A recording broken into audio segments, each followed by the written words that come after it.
সাংখ্যযোগ। ভগবান শ্রীকৃষ্ণ অর্জুনকে বলছেন, ভোগ ঐশ্বর্য প্রসক্তানাং তায়া পরিতচেতসাম ব্যবসায়াত্মিকা বুদ্ধি সমাধো ন বিধীয়তে। অর্থাৎ যাদের চিত্ত জড়সুখভোগ ও ঐশ্বর্যের প্রতি একান্তভাবে আসক্ত, সেই সমস্ত বিবেকবর্জিত বিমূঢ় ব্যক্তিরা ভগবানের ভক্তিযুক্ত সেবায় একনিষ্ঠতা লাভ করে না। ত্রৈগুণ্য বিষয়া বেদা নিস্ত্রৈগুণ্য ভবার্জুন নির্দ্বন্দ্ব নিত্য সত্যস্থ নির্জগক্ষেম আত্মবান। অর্থাৎ বেদে প্রধানত জড় প্রকৃতির 3টি গুণের বিষয়ে আলোচনা করা হয়েছে।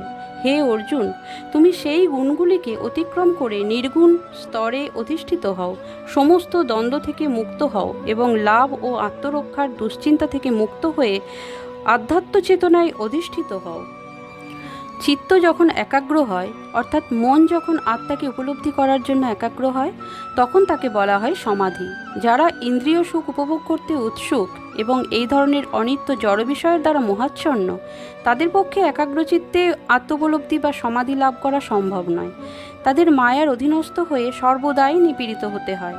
জড় প্রকৃতির 3টি গুণের ক্রিয়া ও প্রতিক্রিয়ার প্রভাবে জড়জগতের সমস্ত কার্যকলাপ সাধিত হয়। সেগুলি মূলত সকাম কর্ম, যা জীবকে জড়জগতের বন্ধনে আবদ্ধ করে রাখে। যতক্ষণ আমাদের জড়দেহ আছে, ততক্ষণ জড়গুণের প্রভাবে আমাদের কর্ম করতে হয় এবং তার ফল ভোগ করতে হয়। সুখ দুঃখ, শীত ও উষ্ণের দ্বন্দ্বভাব থেকে মুক্ত হয়ে আমাদের সহনশীলতার শিক্ষা অর্জন করতে হবে এবং তা করতে পারলে লাভ ক্ষতির উৎকণ্ঠা থেকে মুক্ত হওয়া যাবে। ভগবান শ্রীকৃষ্ণের ইচ্ছার অধীনে নিজেকে সম্পূর্ণভাবে সমর্পণ করে কৃষ্ণ ভাবনাময় হতে পারলেই এই দিব্যস্তর লাভ করা যায়। হরে কৃষ্ণ। রাধে রাধে।